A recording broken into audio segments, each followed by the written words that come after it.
Saudara-saudara kaum muslimin rahimakumullah.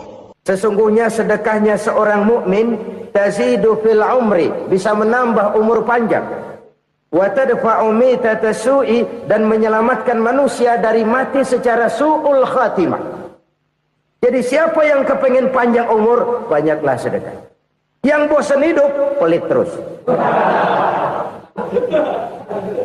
Sedekah menambah panjang umur dan menyelamatkan manusia dari mati secara su'ul khatimah.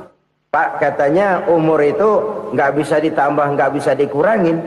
Kapan? Kalau ajal sudah datang. Fa idza jaa ajaluhum la yastakhiruna sa'atan wa la yastakdimun. Kalau ajal datang tidak bisa dimajukan, tidak bisa dimundurkan. Itu kalau ajal sudah datang. Tidak bisa lagi umur ditambah dikurangi, sudah datang. Tapi kalau belum datang, itu kan haknya Allah. Mau ditambah, mau dikurangi, hak prerogatif Allah. Sebagai pencipta manusia, Allah maha kuasa dan maha mampu. Sedekah ini menambah panjang umur dan menyelamatkan manusia dari mati secara su'ul khatimah. Itu orang mati kan sama ya, kondisinya mati, nggak nafas. Tapi hakikat mati kan lain-lain. Ada yang mati itu husnul khatimah, baik akhirnya. Misalnya lagi ngaji, mati. Lagi sholat, mati. Lagi sedekah, mati. Ini yang dinamakan dengan husnul khatimah, baik di akhirnya. Sebaliknya ada yang su'ul khatimah, jelek di akhirnya. Ini yang jadi catatan akhir. Lagi nyekek botol, mampus. Lagi banting kartu, modar.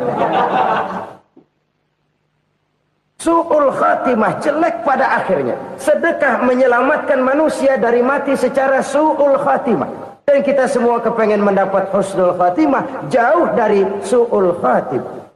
Oleh sebab itu yang bisa menyelamatkan kita dari penyakit itu antara lain adalah sedekah yang disembunyikan, yang dikerjakan dengan ikhlas karena Allah, tidak karena kepengen dipuji orang, tidak karena ingin dikatakan orang pemurah. Sebab orang dermawan itu orang yang memberi tanpa harus diminta. Kalau masih harus diminta, ya belum dermawan namanya, masih harus diminta. Kalau nggak diminta ya tulus, lolos, polos. Saudara-saudara kaum muslimin rahimakumullah. Harta adalah amanat dan akan kita pertanggungjawabkan. Allah melebihkan rizki sebagian kita dari yang lain agar kita saling tolong menolong, bantu membantu. Nabi janjikan siapa yang meringankan beban saudaranya muslim di dunia, Allah akan meringankan bebannya di akhirat nanti. Sebuah jaminan dari baginda Nabi. Si orang yang kita bantu barangkali tidak bisa membalas, Allah yang akan membalas lewat jalan lain yang tidak pernah kita sangka-sangka. Ada orang tanya, Pak, ini ada orang nyumbang masjid sambil marah-marah, bagaimana? Saya bilang sumbangannya aja ambil, marahnya jangan. Marahnya jangan diambil, itu urusan dia. Saudara-saudara kaum muslimin rahimakumullah. Umat Islam ini kan umat yang punya potensi besar. Kadang kita merenung, kenapa kadang-kadang pembangunan masjid kok lambat sekali? Kalau hotel hari ini peletakan pertama, bulan depan peresmian. Supermarket hari ini peletakan batu pertama, minggu depan peresmian. Tapi kalau sudah yang namanya masjid, kadang-kadang peletakan batu pertama sekaligus jadi batu terakhir. 3 tahun, 4 tahun, campur nebar jalak di jalanan, duit dijaring kayak ikan sepat. Apa tidak ada orang Islam yang kaya? Banyak. Apa tidak ada pengusaha muslim yang jadi konglomerat? Ada. Lalu yang belum banyak itu yang komit terhadap nilai-nilai agamanya. Akhirnya kita jatuh jadi umat yang lemah. Belum ada pengusaha konglomerat muslim buka pabrik supermi cap beduk misalnya, umpamanya atau pabrik kecap cap sorban supaya identitas keislamannya sedikit kelihatan.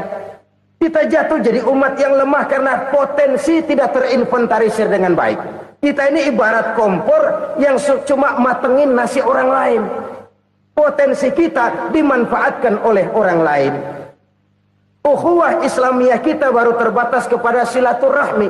Ukhuwah di bidang ekonomi kita lemah. Ukhuwah di bidang kebudayaan kita lemah. Apalagi ukhuwah di bidang politik kita lebih rapuh lagi. Padahal ukhuwah itu adalah totalitas kehidupan manusia. Menyangkut ipolexosbud. Memerlukan nilai-nilai ukhuwah. Jadi oleh karena itu mari kita menyadari. Di dalam harta kita. Walaupun kita yang cari. Pergi pagi, pulang sore, peras keringat, banting tulang. Di sana ada harta anak yatim. Di sana ada hak masjid. Di sana ada hak pesantren. Di sana ada hak jihad. Berbahagialah seseorang apabila dia oleh Allah dijadikan keran. Keran itu menyimpan air, tapi tidak untuk dirinya, tapi disalurkannya kepada mereka yang memang memerlukannya. Saudara-saudara kaum muslimin rahimakumullah, ini yang pertama. Jadi perbendaharaan surga adalah menyembunyikan sedekah.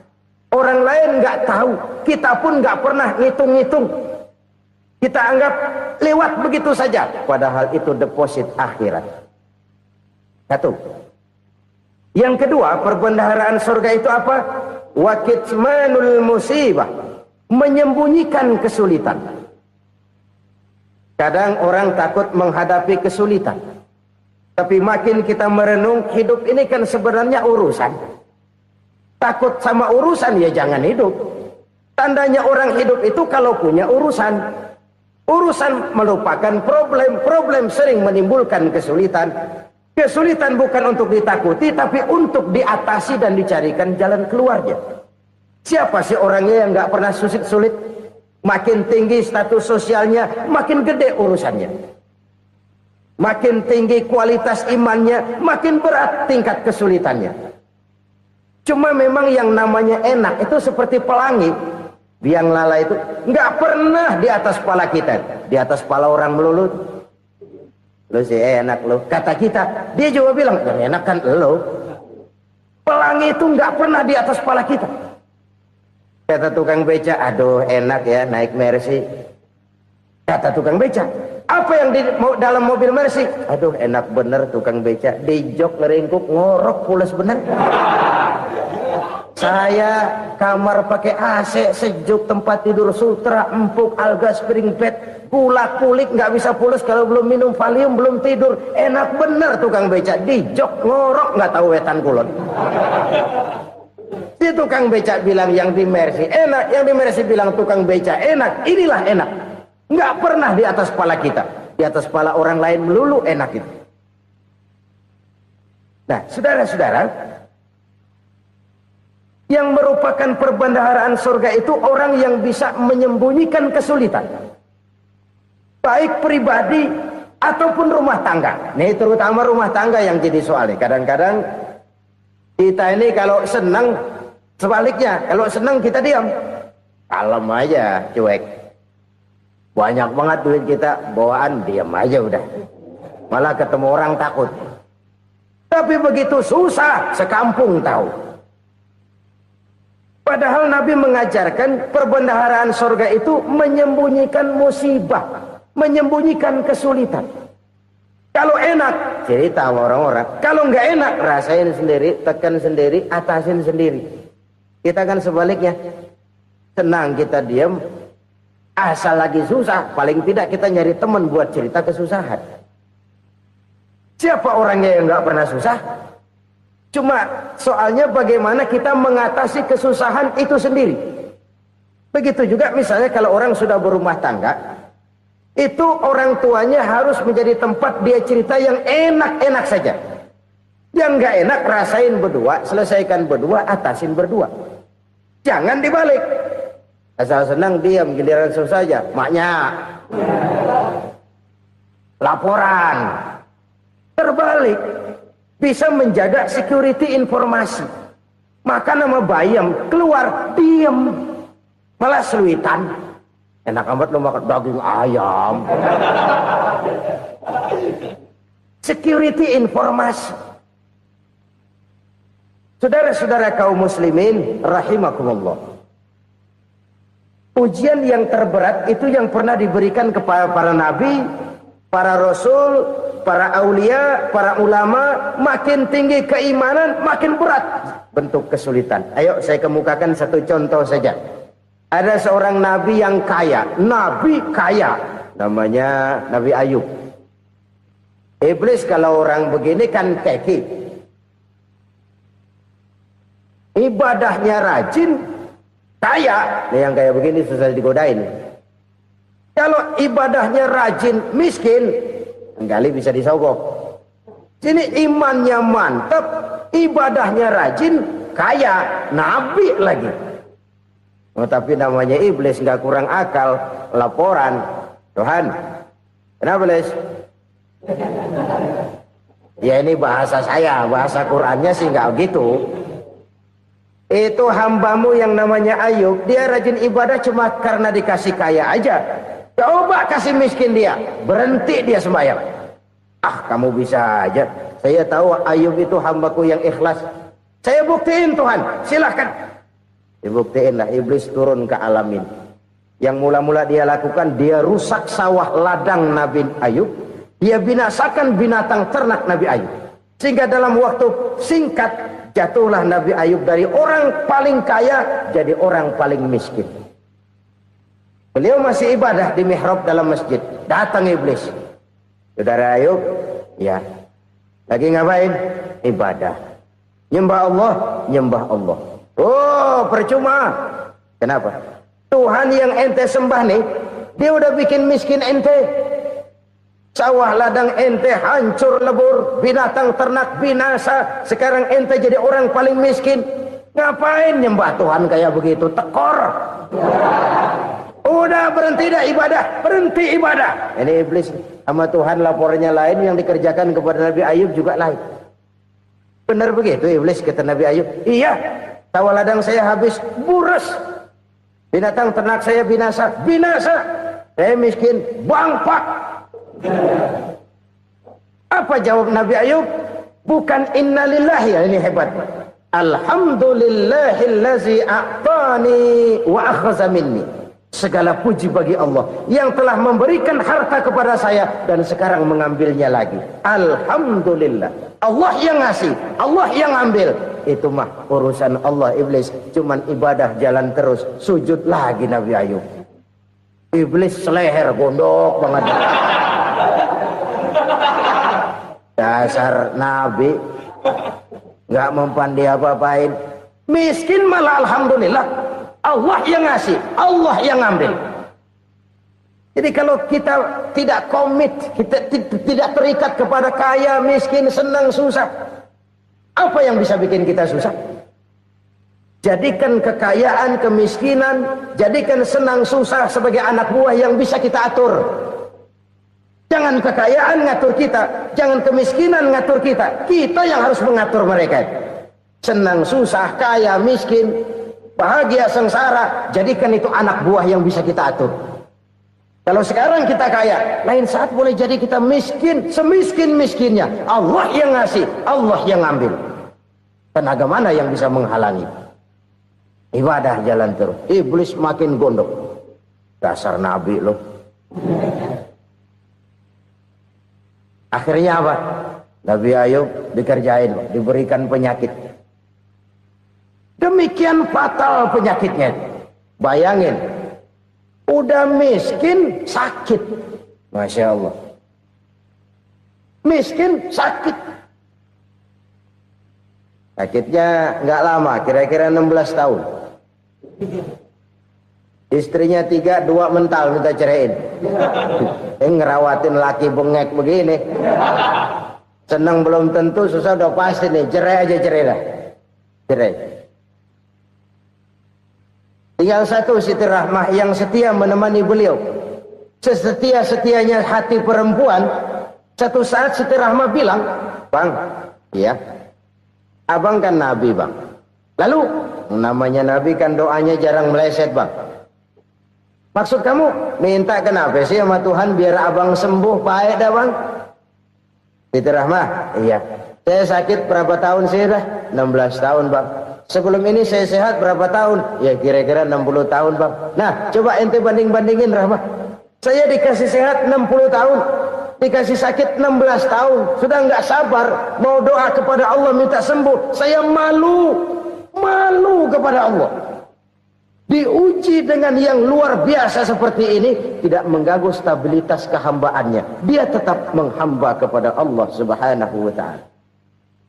Saudara-saudara kaum muslimin rahimakumullah. Kunci menghadapi kesulitan itu apa? Allah jelaskan dalam satu ayat, wa basyiris sabirin alladzina iza asabathum musibah qalu inna lillahi wa inna ilaihi raji'un. Gembirakan orang-orang yang sabar. Siapa mereka itu? Yang apabila mendapat musibah mereka kembali kepada keyakinan dasar segalanya dari Allah dan segalanya akan kembali kepada Allah. Ini konsepsi dasar dari sikap muslim dalam menghadapi berbagai kesulitan. Segalanya dari Allah, segalanya akan kembali kepada Allah. Kalau ini sudah kondisi dasarnya, maka kita akan lapang menghadapi kenyataan bagaimanapun pahitnya. Apakah itu namanya miskin, apakah itu namanya sakit, bahkan maut sekalipun. Segalanya dari Allah, segalanya akan kembali kepada Allah. Ini sikap hidup, bukan sekedar ucapan. Kita kadang-kadang menjadikannya sebagai ucapan. Mulutnya sih nggak berhenti, innalillahi wa inna ilaihi raji'un, tapi nangisnya terus gerung-gerungan. Bukan itu, ini kesadaran moral. Kalau segalanya dari Allah, segalanya kembali kepada Allah, kan sebenarnya cuma nunggu giliran. Hari ini saya nyembayangin dia, entah hari apa saya disembayangin orang. Hari ini saya antar dia ke kubur, entah hari apa orang nganterin saya ke kubur. Hari ini saya tahlilkan dia, entah nanti kapan orang tahlilkan saya. Segalanya dari Allah, segalanya akan kembali juga kepada Allah. Oleh sebab itu saudara-saudara, kesulitan bukan untuk ditakuti. Kesulitan justru untuk diatasi, dicarikan jalan keluarnya. Dan tidak ada orang yang tidak pernah mendapat kesulitan. Tidak ada. Semakin tinggi status sosial, semakin tinggi kualitas keimanan, semakin besar juga tingkat kesulitan. Hanya saja bagaimana cara kita mengatasinya. Dan Al-Quran menyatakan, inna ma'al usri yusra. Di balik kesulitan itu pasti ada kemudahan. Roda itu berputar. Karena itu Rasulullah sallallahu alaihi wasallam mengingatkan kepada kita, ta'arraf ilallahi fir raha ya'rifka fis syiddah. Ingatlah kepada Allah di waktu kamu senang, supaya Allah ingat kepada kamu di waktu kamu susah. Kalau waktu senang kita ingat kepada Allah, kita susah, Allah tidak akan meninggalkan kita. Tapi kalau waktu senang kita jauh dari Allah, sujud tidak sempat, dengan masjid jauh, ketika senang kita lupakan Allah. Nanti begitu kita susah, Allah lupakan kita. Dan itu menyakitkan. Oleh karena itu orang-orang tua kita dulu bilang, kalau lagi sehat ingat-ingat lu bakal sakit nanti. Kalau lagi kaya ingat-ingat satu saat kita bakal jatuh miskin. Bahkan kalau lagi muda ingat-ingat kita bakal tua. Dan yang terpenting kalau lagi hidup ingat-ingat kita bakal mati. Saudara-saudara kaum muslimin rahimakumullah. Jadi yang kedua yang merupakan perbendaharaan surga, menyembunyikan musibah. Saudara-saudara kaum muslimin rahimakumullah. Hal ketiga yang merupakan perbendaharaan surga adalah wasilatur rahmi. Orang yang suka bersilaturahmi. Sebagaimana yang kita maklum bahwa manusia adalah makhluk yang disebut zon politika. Makhluk sosial yang tidak mungkin hidup sendiri-sendiri. Betapa dan siapapun kita memerlukan orang lain. Bodoh betul manusia kalau tinggal di tengah masyarakat tapi tidak mau bermasyarakat.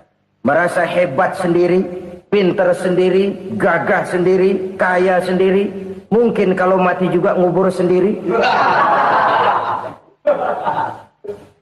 Jangankan kita di sini. Di sorga saja Nabi Adam waktu sendirian bengong melulu, mondar mandir. Allah tegur dalam sepi dam. Ya ini kalau bahasa saya. Iya Tuhan, sepi ini nggak ada coret-corekan pisan ini. Diciptakan Siti Hawa, baru anteng Nabi Adam. Itu di surga. Cobalah. Umpamanya saudara tinggal di Jakarta nih. Kayak bener. Apaan aja di Jakarta punya saudara dah. Jembatan Semanggi ambil. Monas, Buntel bawa pulang. Hotel-hotel ambil semua. Cuman tinggal di Jakarta sendirian, apa enaknya? Betapa dan siapapun kita perlu orang lain. Tidak ada seorang pun yang bisa memenuhi kebutuhan hidupnya secara sendiri-sendiri. Nah, Islam telah menyelamatkan manusia dari ras diskriminasi. Mengikat manusia dengan persaudaraan yang berlandaskan kepada akidah. Karena itu dianjurkan bersilaturahmi. Bahkan Nabi menyatakan, Man arada ayyubsata lahu fi rizkihi wa yunsa'a fi atharihi falyasil rahimah. Siapa yang kepengen diluaskan rezekinya dan dipanjangkan usianya, banyaklah ia bersilaturahmi. Siapa yang kepengen dimudahkan rezekinya, hendaknya ia banyak bersilaturahmi. Kalau banyak teman, kesulitan kan paling tidak ada tempat cerita. Udah susah, sendirian kita pikirin diri, nggak ada tempat tukar pikiran. Cepet banget sama bengek. Dilawan sendiri. Nah, secara makro kita bisa berkata, tidak mungkin ada kemenangan kalau tidak ada kekuatan. Tidak ada kekuatan kalau tidak ada kesatuan dan persatuan. Tidak mungkin ada kesatuan dan persatuan tanpa semangat silaturahmi. Kalau umat Islam mau menang, dia harus kuat. Kalau umat Islam mau kuat, dia harus bersatu. Kalau umat Islam mau bersatu, dia harus membudayakan silaturahmi ini. Bahkan sampai-sampai kata Nabi, kalau bisa cari nilai tambah. Apa? Silman koto'at. Bersilaturahmilah kau kepada orang yang marah denganmu. Masya Allah, indahnya ajaran agama kita. Orang yang marah pun kepada kita, kata Nabi, kalau bisa bersilaturahmilah kepadanya, kepada orang yang marah itu. Di situ nilai tambah. Cuman jujur nih hadis, ngucapinnya gampang, ngamalinnya yang berat banget. Orang marah sama kita, kita disuruh silaturahmi, ada apa malu? Lu marah, ada gua marahan lagi, gue pikirin. Saudara-saudara kaum muslimin rahimakumullah. Tapi ini yang diajarkan, bahkan ini yang dicontohkan oleh baginda Rasul. Bagaimana begitu mudah, misalnya satu saat Abu Jahal ini ngatur strategi bagaimana bikin Muhammad celaka.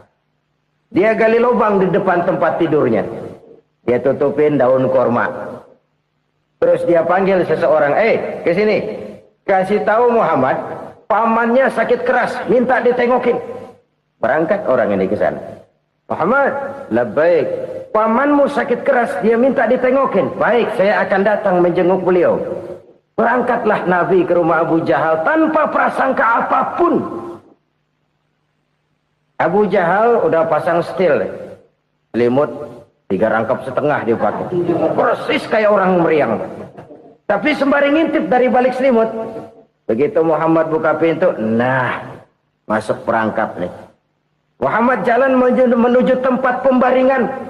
Makin lama makin dekat, makin lama makin dekat. Makin dekat ke lubang yang dipasang oleh Abu Jahal itu. Dalam hati Abu Jahal, terus dah jatuh, mampus dah lo ini. Mampus lo hari ini. Apa yang terjadi? Malaikat Jibril datang. Muhammad, pamanmu cuma pura-pura sakit. Di depan tempat tidurnya ada lubang perangkap supaya kamu jatuh ke situ. Sudah, kamu pulang. Balik kanan Nabi. Sudah hampir jatuh ke lubang, balik kanan, pulang. Bayangin kecewanya Abu Jahal. Muhammad dikit lagi, Muhammad dikit lagi. Enggak, paman, saya pulang aja. Emosi bangun dari tempat tidur, enggak sadar kalau lagi pura-pura sakit. Lompat ngejar Nabi, dia lupa dengan lubang yang dia gali. Usrah, nyemplung sendiri ke dalam lubang.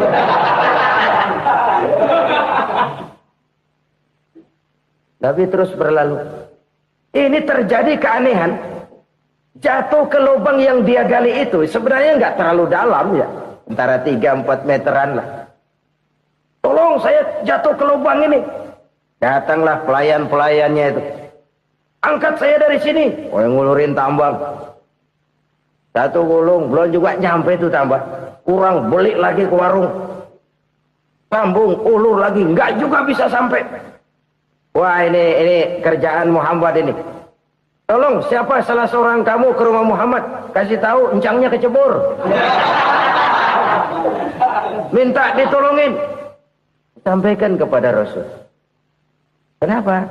Pamanmu jatuh ke lubang, Muhammad minta tolong diangkatin. Tambang udah nyambung-nyambung nggak nyampe juga. Ya, nanti saya datang, saya tolong. Coba. Nyata-nyata orang berniat jahat mau mencelakakan dia. Datang dia menolong. Ini yang disebut air tuba dibalas air susu ya ini. Bukan sebaliknya. Air tuba dibalas air susu. Paman, kecebur ya? Iya Muhammad, tolong ini. Pegang tangan saya. Nabi ulurkan tangannya, nyampe. Dipegang oleh Abu Jahal, diangkat ke atas. Sampai atas, apa kata Abu Jahal? Sihirmu memang hebat Muhammad. Udah ditolongin dikata sihir. Yang enak kita kemplang kan itu orang begitu. Urusan apa? Tapi inilah akhlak. Kalau bisa kamu bersilaturahmilah dengan orang yang marah kepadamu sekalipun. Orang marah kita tetap baik.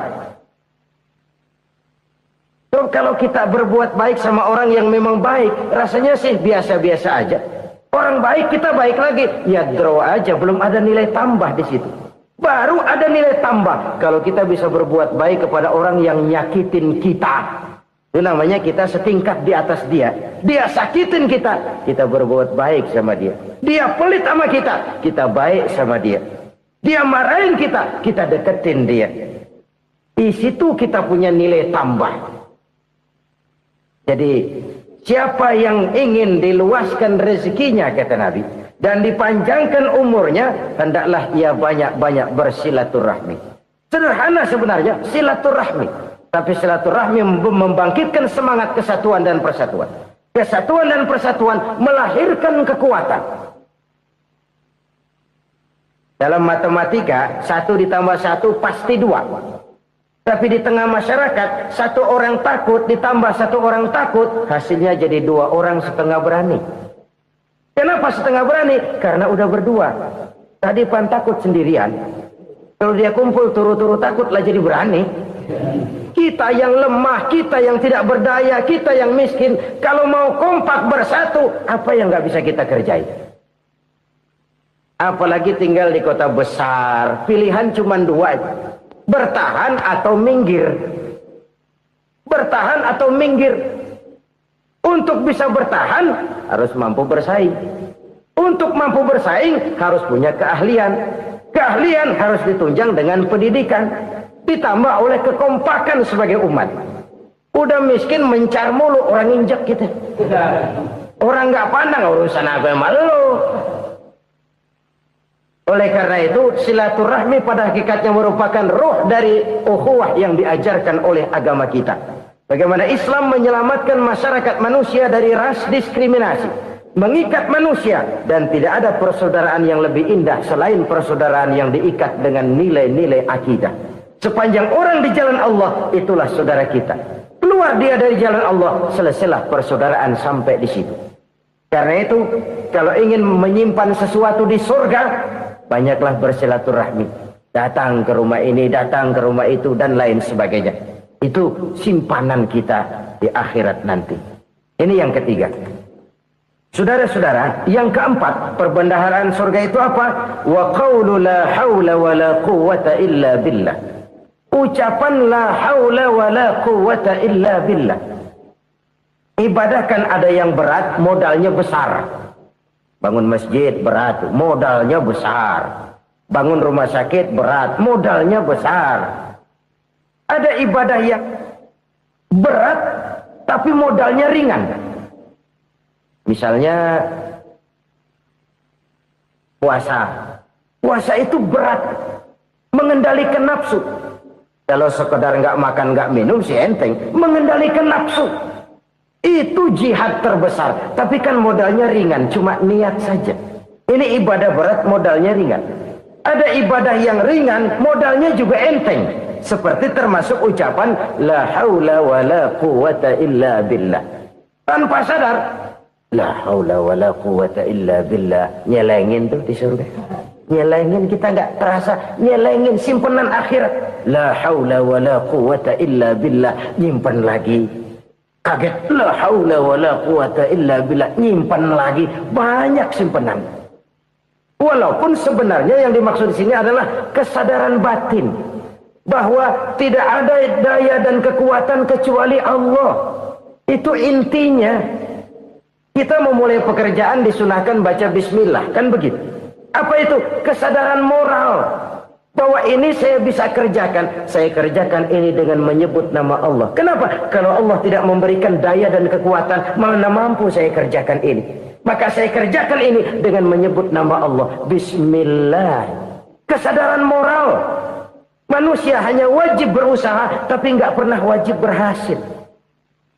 Banyak hal-hal yang kalau kita renungkan secara rasio, nggak mungkin. Tapi jadi kenyataan. La haula wa la quwata illa billah. Tidak ada daya dan kekuatan kecuali bagi Allah semata-mata. Kesadaran moral akan kelemahan dan keterbatasan makhluk bernama manusia. Kadang kita kagum dengan otak, tapi kita sering lupa sama yang bikin otak. Padahal bagaimanapun hebatnya otak, yang bikin otak pasti lebih hebat dari otak. Nggak percaya? Silahkan otak-otakan. Inilah kecenderungan.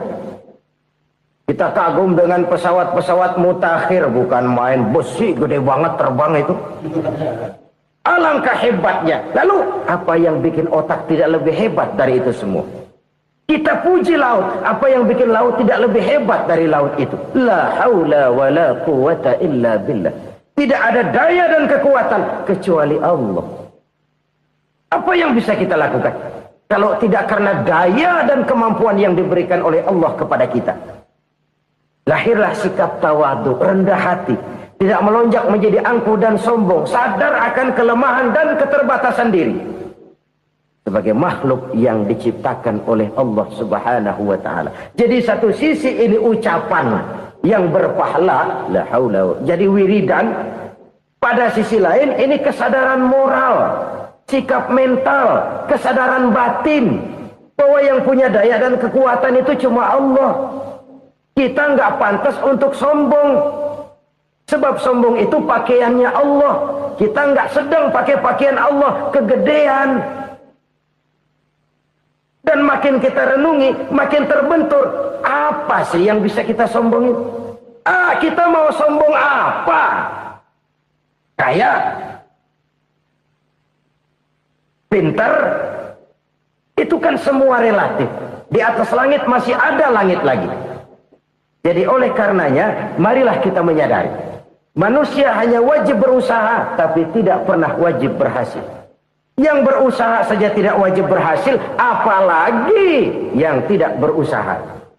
Islam bukan agama orang pemalas yang selesai sholat lalu ngelohom, nggelenggem ayem-ayem.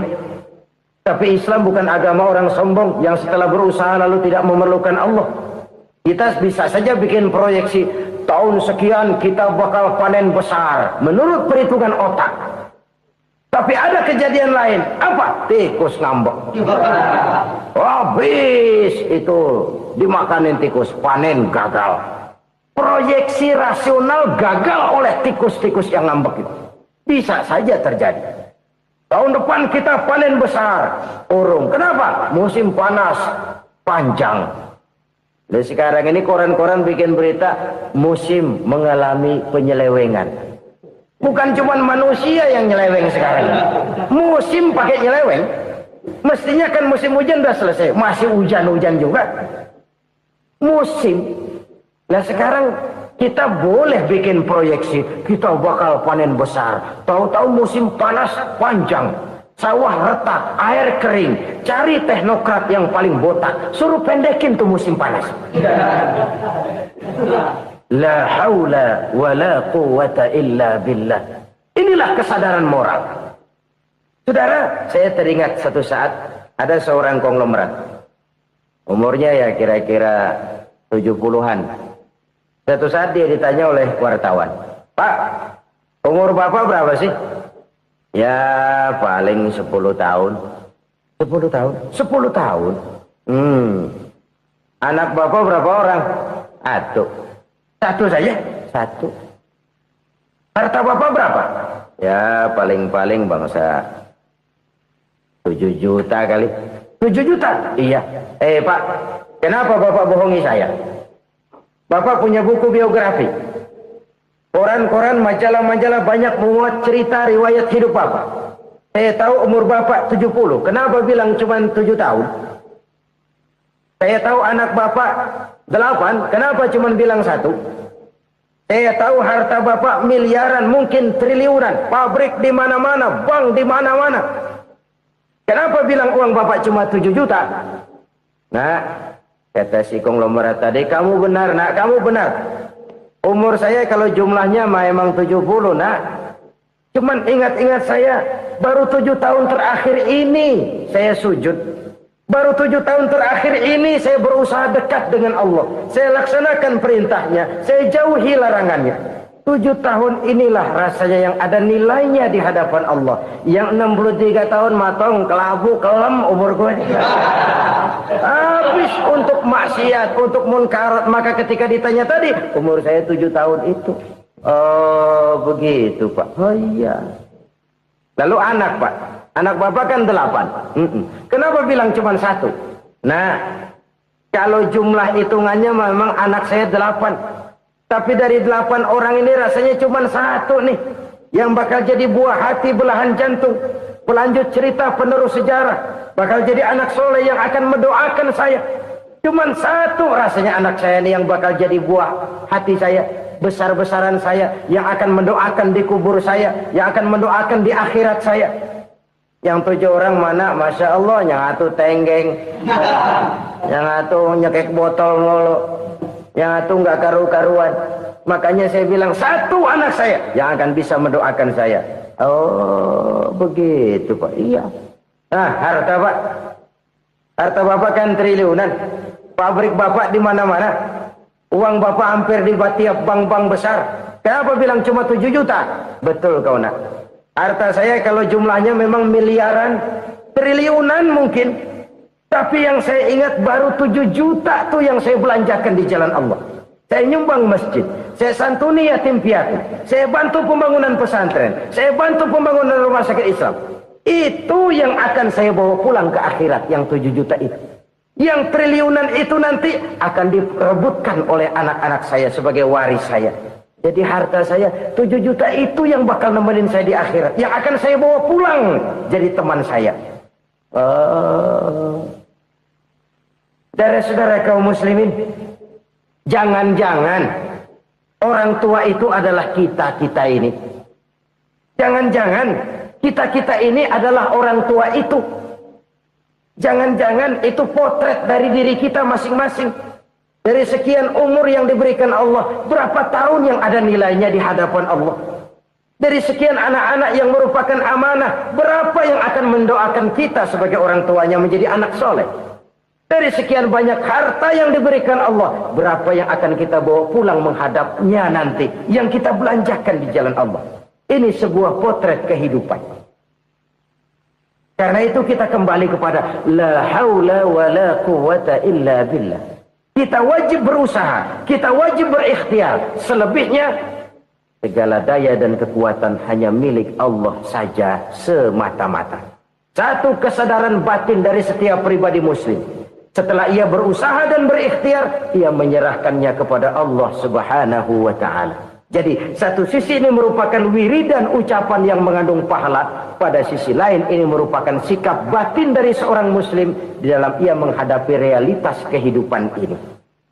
Saudara-saudara kaum muslimin, rahimakumullah. Kalau ini kita jadikan satu basis kehidupan, maka ini akan menyelamatkan manusia dari kemungkinan tergelincir menjadi orang yang lupa diri dan lupa darat. Sebab itu Imamul Ghazali berpesan, jadidis safinah fa innal bahra amiq wa khuziz zad fa inna safara ba'id. Wa khaffifil hamla fa innal hamla syadid. Perbarui selalu kapalmu karena lautan sangat dalam. Bawa bekal yang banyak karena perjalanan ini sangat jauh. Ringankan beban karena kebanyakan beban akan menyakitkan. Alangkah indah kalimat ini, alangkah dalam makna yang terkandung di sana. Perbarui selalu kapalmu karena lautan sangat dalam. Apa artinya ini? Jaga mentalmu baik-baik. Pelihara imanmu baik-baik karena hidup penuh cobaan seperti lautan. Kita kalau berlayar di lautan kan kadang-kadang tenang, angin bertiup sepoi-sepoi basah. Jika malam datang bintang gemintang bertabur menghias cakrawala, rembulan memantulkan sinarnya dengan indah. Dalam keadaan begitu berlayar enak, tapi lain saat ombak menggunung, halilintar menyambar, angin topan bertiup. Berapa banyak sudah saudara-saudara kita yang tenggelam di lautan dunia tanpa sadar bahwa dia belum sampai kepada pantai yang akan dituju. Berapa banyak sudah saudara-saudara kita yang tenggelam di lautan dunia ini tanpa sempat bangkit lagi. Dia menyangka sudah sampai kepada tujuannya. Hati-hati kapal jangan sampai bocor karena lautan sangat dalam. Iman ini jaga baik-baik karena hidup penuh dengan ujian. Wa khuzizat fa inna safara ba'id. Bawa bekal yang banyak karena perjalanan sangat jauh. Saudara mau ke Bandung, bawa duit. Saudara mau ke Surabaya, banyakan lagi duitnya. Saudara mau ke Mekah, gepokan, iketan tuh duit nggak lembaran lagi. Makin jauh perjalanan, makin banyak bekal yang harus kita bawa.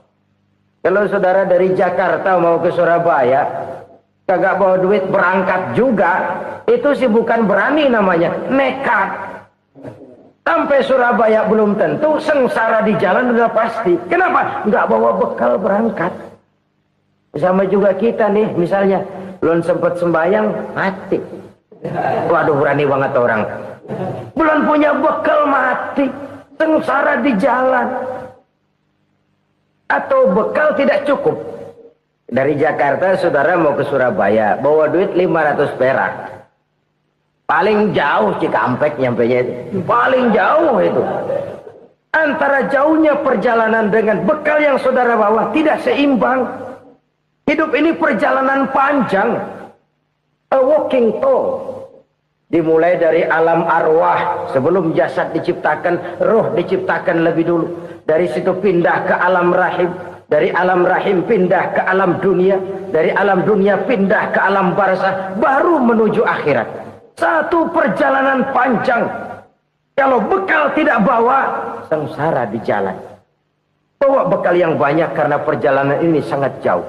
Wa khaffifil hamla, ringankan beban karena beban itu cuma akan menyulitkan. Kalau bekal itu sih keperluan, tapi beban nggak kita perluin, coba ngeberat-beratin. Apa ini beban? Dosa, kecurangan, kebatilan, kesoliman, ketidakadilan, kesewenang-wenangan. Itu akan jadi beban kita di akhirat. Alangkah celakanya, perjalanan panjang, bekal tidak bawa, beban kelewat banyak, alamat sengsara di jalan. Pahala tidak ada, dosa berlipat ganda. Na'udzubillah, summa na'udzubillah. Kalau kita rangkum nasihat Al-Ghazali dengan kisah si konglomerat tadi, kita akan mengambil kesimpulan. Pertama, bekal terbaik dalam menghadapi gejolak kehidupan ini tidak lain adalah iman. Yang kedua, pahala dan dosa. Dua hal kontroversial. Pahala adalah bekal, dosa adalah beban. Tapi kita sekarang kan tidak begitu terangsang kepada yang abstrak. Orang berlomba mencari yang konkret-konkret saja. Yang real. Kalau memang dosa, benjol dong. Kira-kira begitu. Kira-kira begitu. Persis orang Yahudi dulu. Orang Yahudi itu kan pernah minta kepada Nabi Musa.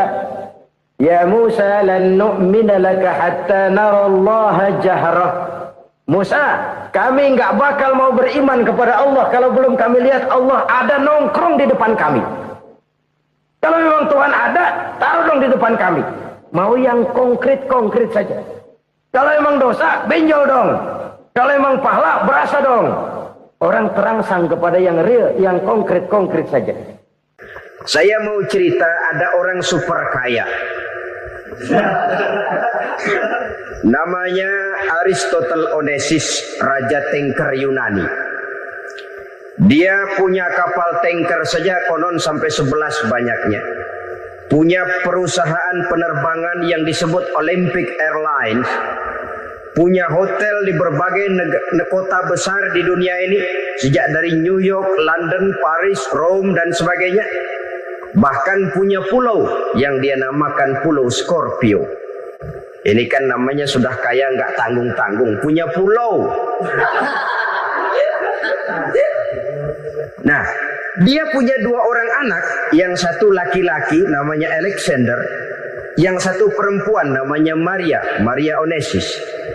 Seluruh harapannya tertumpah kepada anak lakinya Alexander ini, yang akan meneruskan usahanya, meneruskan kekayaannya, meneruskan dinastinya.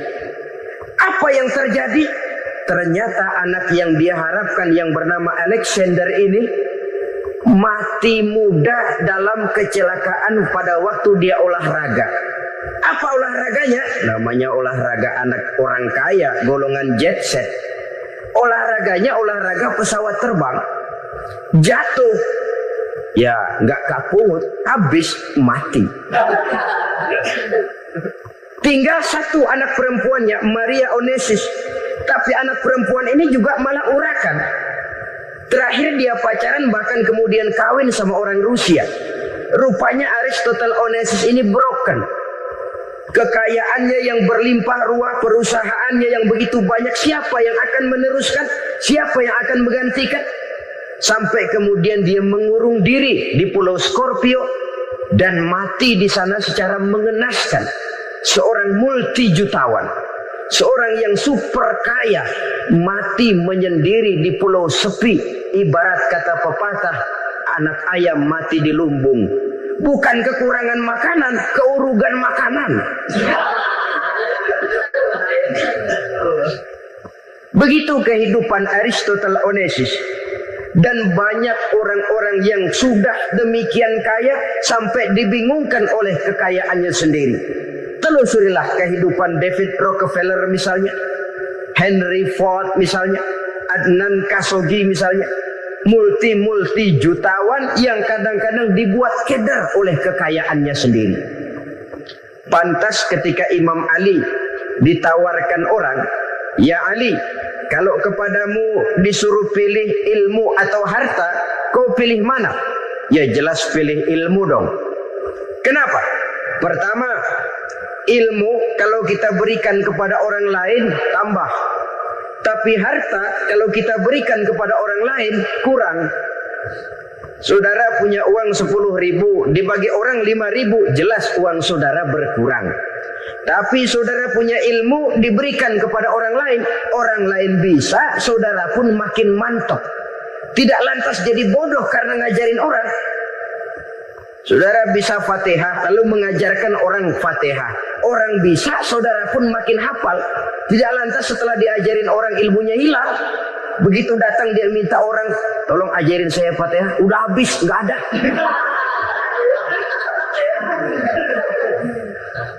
Yang kedua kata Imam Ali, ilmu menjaga kita. Kalau harta kita yang harus jaga. Makin banyak ilmu, makin terpelihara diri seharusnya. Tetapi makin banyak harta, makin bingung kita jaganya. Sampai kadang-kadang kalau perlu seluruh keliling rumah dipasangi alarm. Belum cukup disewakan anjing besar-besar, pasang di depan pintu, awas anjing galak. Masih belum cukup juga cari centeng tukang-tukang kepruk jaga rumah. Masih terasa belum aman, padahal rumahnya dikelilingi tembok besar. Di balik tembok ada pintu-pintunya tebal. Di balik pintu itu terbuka masuk kamar, kamar pun ada pintunya pun kuat. Masuk ke dalam kamar ada lemari, lemarinya pun pintunya kuat, dikunci, kuncinya pun kuat. Tapi tahap seluruhnya yang timbul cuma sekedar was-was saja. Kesimpulannya sekali lagi, tanpa harta orang memang sulit untuk bahagia. Tapi harta semata-mata tidak merupakan jaminan orang akan bahagia. Dengan hati yang luas, itu modal utama untuk mencapai kebahagiaan hidup. Orang yang hatinya luas, saudara-saudara, punya hati yang lapang, melihat kenyataan hidup ini, dia bersyukur senantiasa kepada Allah. Lantas tidak timbul hasud dan iri hatinya. Oleh karena itu jiwanya selalu lapang. Kalau tidak, cupik hati namanya. Dangkal pandangan, tidak senang melihat orang lain dapat nikmat, dan itu sering dijadikan contoh. Kalau orang yang lapang dada, dia lihat tetangganya beli TV baru, dia berkata, alhamdulillah ya, tetangga kita beli TV, mudah-mudahan kita bisa ikut nonton. Lapang dadanya. Tapi orang yang sempit hati, lihat tetangga beli televisi, meriang. Enggak diapa-apain, meriang. Besoknya dengar tetangga beli motor, makin sakit, ke rumah sakit. Lalu di rumah sakit dengar tetangganya beli mobil, mati. Disiksa oleh perasaannya sendiri. Orang kalau hati sudah sempit dalam hidup, kemanapun dia pergi, sempit rasanya medan kehidupannya. Kemudian kita melihat juga ada orang yang menilai bahwa bahagia itu katanya kalau punya kedudukan yang tinggi, pangkat yang agung, wibawa yang besar. Mungkin betul, tapi mungkin juga tidak. Bergantung kepada hati orang yang punya pangkat itu. Sama dengan harta tadi. Harta akan membawa bahagia kalau dia jatuh ke tangan orang yang berhati lapang. Tapi harta akan jadi bencana kalau jatuh ke tangan hati orang yang sempit. Pangkat akan membawa bahaya kalau jatuh di tangan hati orang yang sempit. Lebih dari itu, kenyataan mengajarkan kepada kita bahwa ternyata pangkat dan jabatan tidak selamanya memberikan kebahagiaan dalam kehidupan. Bahkan resikonya kelewat besar. Beberapa bukti kita bisa ambil dari para pemimpin dunia yang menjadi korban lantaran pangkat dan jabatan yang disandangnya. Saudara ingat Presiden Abraham Lincoln dan John Kennedy dari Amerika dibunuh orang. Park Chung-hee dari Korea Selatan, Ziaur Rahman dari Bangladesh, Anwar Sadat dari Mesir, terakhir Indira Gandhi dari India, menjadi korban dari pangkat dan jabatan yang disandangnya dari orang-orang yang tidak senang dia memegang jabatan itu. Dia akan mudah mengundang bencana. Sehingga pantas kalau seorang presiden terkemuka Amerika, Harry Truman namanya, dia mengatakan jabatan presiden itu, kata dia, seperti orang nunggang macan, naik macan. Harus kita taiki, kalau enggak dia bakal nerekam kita, ngeri katanya. Adapun orang yang hatinya lapang, kalau dia menerima pangkat dan jabatan, dianggapnya itu satu kesempatan untuk berbuat baik. Tapi orang yang berhati sempit, menerima pangkat dan jabatan, bukan kadang-kadang menerima, malah berusaha setengah mati mencapai dengan segala cara. Kalau perlu jilat atas, jilat atas. Jadi golongan sumuhun dawu. Jadi kelompok kulon nuwun, yes sir, yang kerjanya cuma oke bos. Kalau perlu jilat atas, jilat atas. Kalau perlu injak yang bawah, injak yang bawah. Perlu sikut kiri kanan, sikut kiri kanan. Yang penting pangkat dapat, jabatan dapat. Orang yang semacam ini, kalau sudah mempunyai pangkat dan jabatan, biasanya dia tidak menganggap itu sebagai amanah, tidak menganggap sebagai kesempatan berbuat baik, tapi malah kesempatan untuk memperturutkan hawa nafsunya yang dilatar belakangi oleh kesempitan hatinya tadi. Apalagi kalau orang memperoleh pangkat karena banyak mengeluarkan uang. Seakan-akan pangkat dan jabatan itu sekarang macam proyek, pakai tender. Siapa yang berani bayar segini, naik. Nggak berani, minggir. Padahal logikanya, kalau orang mencapai satu jabatan karena banyak mengeluarkan uang, hampir bisa dipastikan bahwa setelah jabatan itu dia pegang, langkah pertama yang akan dilakukannya ialah berusaha bagaimana uang yang dia keluarkan supaya kembali. Ya paling kurang pulang modal dulu dong. Soal mikirin rakyat soal nanti, tapi ini modal harus pulang. Itu celakanya kalau orang memperoleh pangkat dan jabatan cuma karena banyak mengeluarkan uang. Jarang orang yang mempunyai keyakinan dan pandangan bahwa pangkat dan jabatan merupakan amanah. Jadi sekali lagi, pangkat dan jabatan mungkin saja membawa kebahagiaan kalau jatuh ke tangan orang yang berhati lapang. Tapi bisa jadi bencana kalau dia jatuh ke tangan orang yang mempunyai hati yang sempit. Dan lagi-lagi stresnya hati yang lapang. Lalu sebagian orang, saudara, ada yang berpandangan katanya bahagia itu kalau jadi orang terkenal, mempunyai popularitas, menjadi idola di kalangan remaja, di kalangan orang tua, di segala lapisan masyarakat. Padahal makin populer orang makin terikat dia. Ya kalau macam kita ini kan nggak punya nama, nggak populer, tengah malam buta mau nongkrong di warung Tegal aman. Tapi pangkat, jabatan, kedudukan, popularitas menyebabkan kita diikat dengan berbagai macam peraturan. Cuma mandi sama ke WC saja yang nggak dikawal.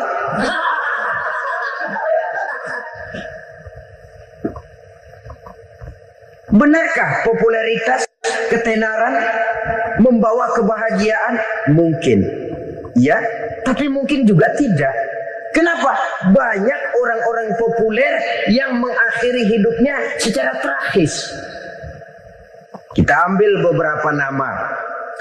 Di Amerika tahun 60-an ada bintang seksi paling terkenal yang dijuluki sex bomb. Bom seksi. Sampai sekarang jadi legenda, namanya Marilyn Monroe. Singkatan dobelnya itu inisialnya MM, Marilyn Monroe. Terkenal, top, sampai dia mati tahun 62. Namanya sekarang masih saja dibicarakan orang. Kenapa dia bunuh diri? Tidak punya hartakah dia? Banyak. Kurang populerkah dia? Seluruh dunia mengenalnya. Sejak rakyat kecil sampai pejabat tinggi dia punya hubungan. Kenapa? Jenuh. Dia terlahir dalam keadaan yatim. Setelah itu tidak lama dia berangkat remaja, ibunya meninggal. Pindah dari wanita asuh ke wanita asuh sampai 12 orang ibu angkatnya. Dan kekecewaan yang paling parah, setiap laki-laki yang dekat dengannya hanya seperti kapal berlabuh. Datang dan pergi silih berganti. Padahal dia merindukan seseorang yang bisa melindungi hidupnya. Dia rindukan itu dan dia tidak pernah menemukan. Itu yang akhirnya menyebabkan dia minum pil tidur kelewat dosis. Minum obat tidur kebanyakan. Ya tidur terus sampai sekarang.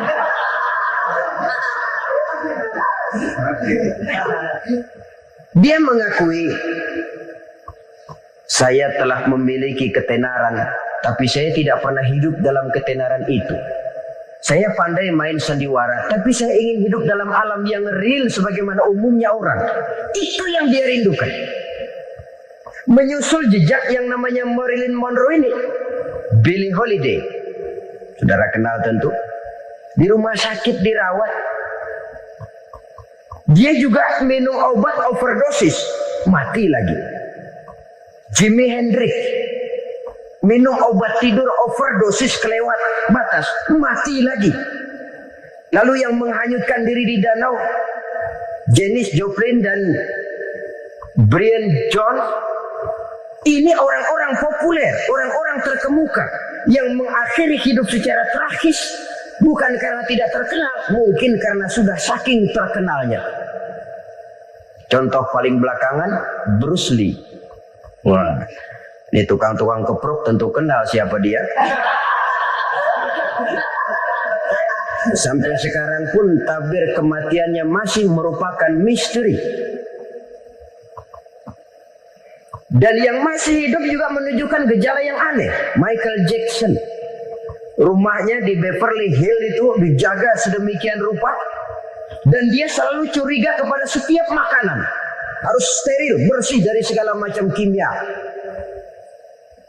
Kemana dia pergi, itu tukang-tukang keprok sudah selalu menjaga dan mengawal, dan dia seakan takut menunjukkan mukanya yang asli. Hingga kalau tampil ke tengah di luar show, dia kadang memakai pakaian yang tidak menunjukkan dia yang sebenarnya. Takut dikenali orang. Ternyata popularitas sering jadi momok yang meracuni kehidupan manusia. Oleh karena itu, benarlah junjungan kita pada saat beliau mengajarkan orang akan bahagia kalau dia mempunyai hati yang lapang. Nah, sekarang masalahnya untuk mendapatkan hati yang lapang caranya bagaimana? Kita kembali kepada konsep Quran. Allah mengajarkan ala inna bi dzikrillahi tatmainnul qulub. Ketahuilah bahwa dengan banyak mengingat Allah, hati akan tenang, jiwa akan lapang. Dengan kata lain, dekat dengan agama, merasakan kehadiran Allah dekat dalam hidup. Itu muara pertama untuk mencapai hati yang lapang. Ala inna bi dzikrillahi tatmainnul qulub. Jangan macam orang sekarang ingin mendapatkan ketenangan lalu tapak di puncak gunung, di gua-gua, di tempat sepi. Iyalah kalau nggak ada ular. Kalau tergigit ular berbisa, ketenangan belum mati jelas itu. Islam positif untuk mendapatkan ketenangan. Ala inna bi dzikrillahi tatmainnul qulubi. Bahwa ketahuilah bahwa dengan banyak mengingat Allah, hati akan tenang, jiwa akan lapang, nuansa pikiran akan luas. Karena yang namanya bahagia ada dimanapun manusia berada. Di kampung ada bahagia, di kota ada bahagia. Di ngarai, di lembah, di gunung, di hutan, di lautan, di angkasa luar. Dimanapun bahagia itu ada kalau kita bermodalkan hati yang lapang ini. Dan hati akan lapang kalau kita dekat dengan agama. Dekat dengan harta buat sementara hati mungkin tenang. Tapi ketenangan yang relatif dan temporer. Apalagi orang tiap kali tambah harta, tiap kali tambah rencana. Itu wajar. Mungkin sebelumnya saudara berpikir, kalau punya duit 5.000 enak nih. Begitu punya duit 5.000, aduh sayang kalau 10.000 aja. Tiap kali tambah harta, tiap kali lain rencana. Makin banyak rencana, makin menjauhkan kita dari yang namanya ketenangan. Padahal ketenangan merupakan unsur utama untuk mencapai bahagia. Dan ketenangan itu bermuara dalam hati manusia. Tengoklah kehidupan ini. Orang yang banyak harta dengan orang miskin, berbedakah rasa sakit yang mereka tanggungkan? Rasanya tidak. Walaupun si kaya tidur di kasur empuk berselimutkan sutra mahal, sementara si miskin meringkuk di balai bambu yang keras dan kasar. Apabila maut datang, dia juga tidak pernah pilih bulu. Maut datang menjemput si kaya di singgasana keemasannya, dikelilingi oleh para pengasuh, dayang dan idang serta para pengawal. Dan maupun datang menjemput si miskin papa sehingga ia tergelepar di tepian jalan. Kedua-duanya bernama mati. Kalau nyata bahwa sakit yang ditanggung si kaya tidak beda dengan sakit yang ditanggung si miskin, bukan harta semata yang membuat orang bahagia. Hati yang tenang, jiwa yang lapang penuh kedamaian. Karena banyak berzikir dan mengingat Allah, itu merupakan modal utama untuk mencapai sesuatu yang bernama bahagia.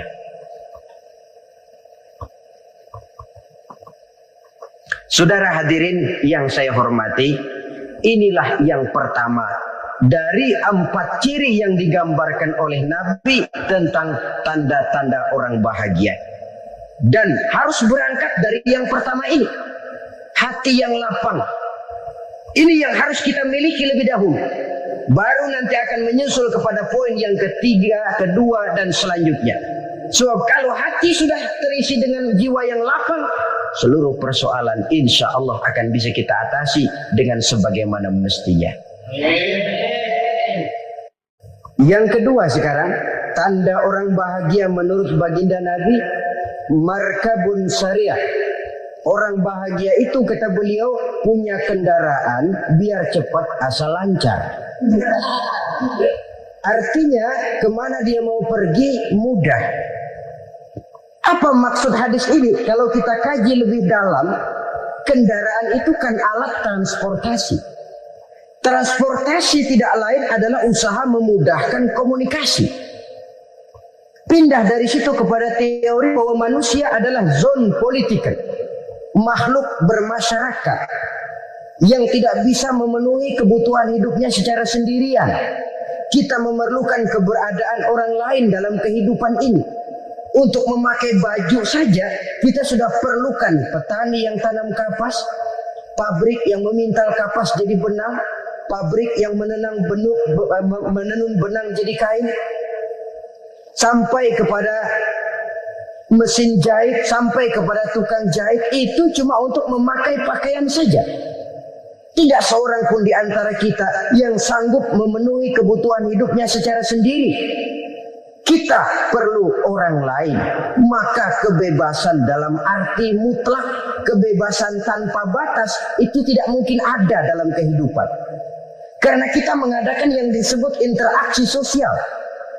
Setiap kegiatan kita tentu melibatkan orang lain. Menurut kita barangkali kita bebas jalan di jalan raya semaunya. Tapi orang lain berkendaraan pun merasa bahwa ini ada juga jalan haknya. Dan begitu selanjutnya. Oleh karena itu, maksud dari kendaraan yang cepat ini adalah khulata'uhu ma'as solihin. Lingkungan pergaulannya terdiri dari orang-orang soleh. Pergaulannya luas. Kemana dia pergi ada temannya. Kesulitannya ada tempat dia cerita. Dan kesulitan kalau sudah diceritakan kepada orang lain, taruh kata orang itu tidak bisa menolong, namun menceritakannya kepada orang yang kita percayai, kan paling kurang sudah mengurangi beban jiwa, mengurangi tanggungan batin, merasa masih ada tempat kita cerita. Maka lebih baik orang awam yang mau bergaul ketimbang orang setengah alim tapi ngunci pintu.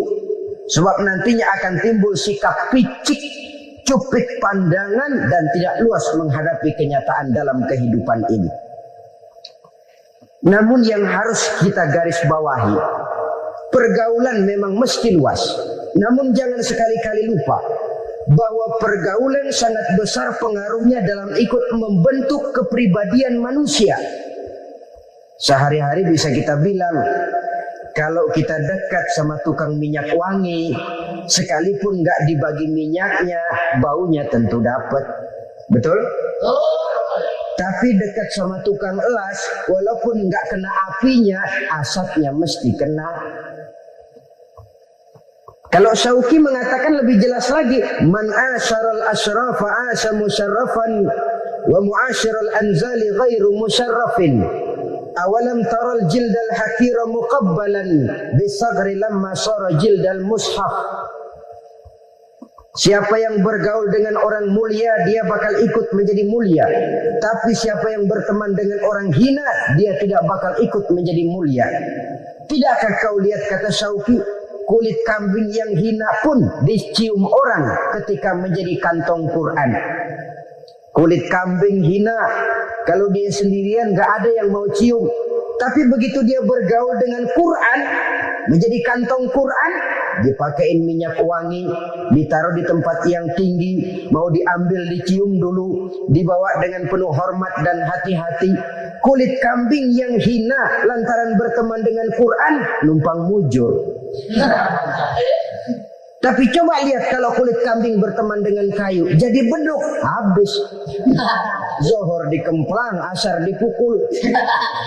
Itu pun sedikit saja, cuma salah milih teman. Yang temannya Quran dihormati orang, yang temannya kayu lantaran jadi beduk, gelap-gelap subuh orang udah kemplangin.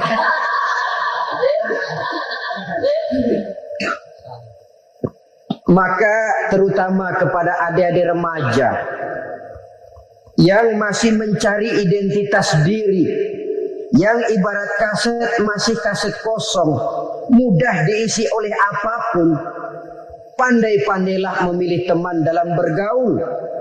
Karena banyak orang yang tadinya baik-baik, ketika terseret dalam pergaulan dengan orang yang tidak baik, kebaikannya menjadi lentur dan luntur.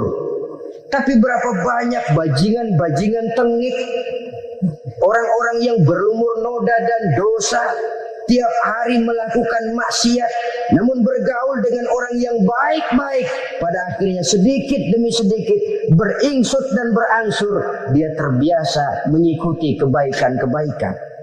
Saya tekankan ini kepada remaja karena mereka masih mencari identitas diri. Apa yang mereka lihat mereka mau, apa yang mereka dengar mereka ingin tahu. Coba lihat kehidupan remaja. Pulang nonton film Rambo, pengen jadi Rambo, gagah, maunya belekai melulu. Pulang nonton film Superman, pengen bisa terbang. Pulang nonton India, nyanyi melulu. Wajar, mereka masih mencari identitas diri. Saya ini sebenarnya siapa? Lingkungan, pergaulan akan membentuk itu. Karena itu pandai-pandailah bergaul karena ia sangat besar pengaruhnya dalam ikut membentuk kepribadian manusia.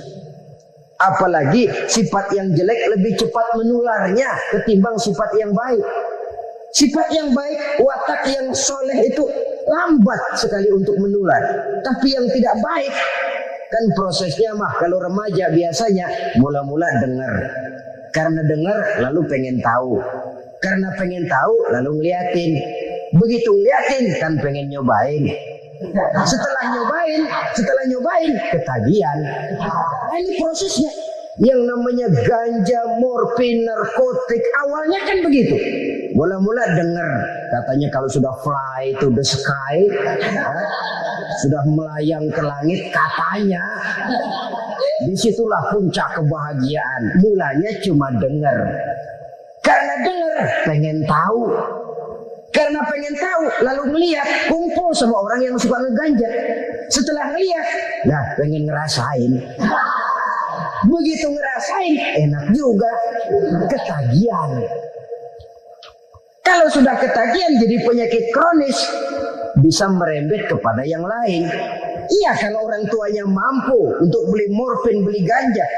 Kalau tidak kan pikirannya ngayap. Jemuran siapa ya gue sahabat. Timbullah perbuatan-perbuatan negatif yang bermula dari salah pergaulan. Apalagi buat adik-adik remaja yang tinggal di kota-kota besar, yang pengaruh budaya, pengaruh kesenian, pengaruh struktur kehidupan yang nampak makin individualistis, di mana persaingan tajam, tensi ekonomi tinggi, orang mudah mengalami stres. Pandai-pandailah dalam bergaul, sekali lagi karena ia sangat besar pengaruhnya dalam ikut membentuk kepribadian manusia. Orang bahagia punya kendaraan yang cepat, artinya punya pergaulan yang luas dan lingkungan pergaulannya terdiri dari orang-orang yang soleh. Kemana dia pergi ada teman, kesulitannya ada tempat dia cerita. Tapi kalau sudah menyendiri, hidup sendiri, kesulitan dipikiri sendiri, bisa mati belum waktunya.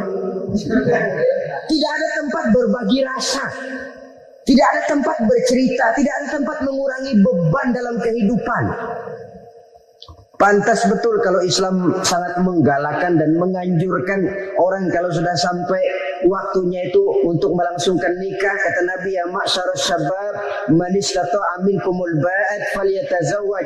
Hai para pemuda, kalau sudah mampu memberi nafkah, kawinlah, nikahlah kamu. Kenapa? Sudah ada teman hidup, tempat berbagi rasa. Kesulitan kalau ada tempat cerita akan lebih ringan ketimbang kita telan sendiri, walaupun bobot kesulitannya sama beratnya.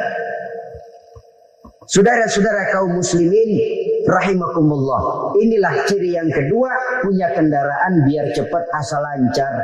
Kemana kita mau pergi gampang. Dengan kata lain, setelah hati yang luas, pergaulan yang luas. Dua. Yang ketiga sekarang, tanda orang bahagia itu menurut Nabi misbahun mudhi'un, punya lampu yang terang. Oh, itu enggak problem. Sekarang sudah zamannya listrik masuk desa, Pak. Lampu sudah terang semua. Betul, kalau itu yang dimaksud. Tapi tidak cuma itu. Karena lampu yang dimaksud di sini, lampu yang akan menerangi seluruh perjalanan hidup. Dan perjalanan hidup itu sudah dimulai sejak kita terlahir ke alam ini sampai masuk ke alam barzah, kumpul di padang mahsyar sampai ke akhirat. Lampu yang menerangi itu yang diperlukan. Kalau lampu, katakanlah yang paling top sekarang kan lampu jenis Mercury. Taruhlah itu di rumah kita, dia cuma menerangi rumah kita. Menerangi hati pun tidak sanggup. Bila kita masuk ke alam barzah, alam kubur, sanggupkah si Mercury yang begitu terang menerangi alam barzah kita? Tidak sanggup lagi. Sanggupkah lampu yang ratusan watt, bahkan puluhan ribu watt menerangi kehidupan di padang mahsyar? Tidak akan sanggup lagi. Kalau demikian yang dimaksud lampu yang terang di sini apa? Tidak lain amal soleh, kebajikan yang kita lakukan dalam hidup. Itu yang akan jadi lampu penerang. Di dunia nama kita akan terang. Jasad kita boleh hancur terkubur tanah, tapi nama kita akan dikenang orang. Begitulah kalau orang meninggalkan kebajikan dalam hidup seperti sekarang. Ribuan orang tiap saat berziarah ke kubur Imam Syafi'i, ke kubur Imam Malik, ke kubur Imam Ghazali, ke kubur orang yang baik-baik, orang yang soleh-soleh. Kebajikannya yang ditinggalkan, yang mengukir namanya dengan tinta emas. Sehingga saudara sudah terbaring di alam kubur, orang lewat, Allah ini kuburannya Fulan bin Fulan, dulu ini kebaikannya Masya Allah, saya ikut merasakan. Mari kita mampir sebentar, kita Fatihah. Mohon disampaikan Allah pahalanya kepada almarhum. Al-Fatihah. Itu kalau orang baik-baik. Lalu saudara tanya, Pak, orang mati dikirimin Fatihah apa nyampe pahalanya? Saya jawab, kalau saudara nggak percaya, mati dulu dah. Nanti saya Fatihain, tungguin di sana. Umpama nggak sampai, balik lagi kemari. Sekarang ini kan maunya otak-otakan saja. Kalau nggak masuk otak, nggak percaya. Padahal alam gaib itu nggak bisa diotak-otakin. Sama saja dengan saudara pernah dengar cerita kapal Tampu Mas tenggelam kan? Pernah nggak? Di mana? Nah, di laut Masalembo. Begitu ke Tampu Mas tenggelam, ratusan penumpang itu terjun ke laut, dipermainkan gelombang, berjuang menghadapi maut itu.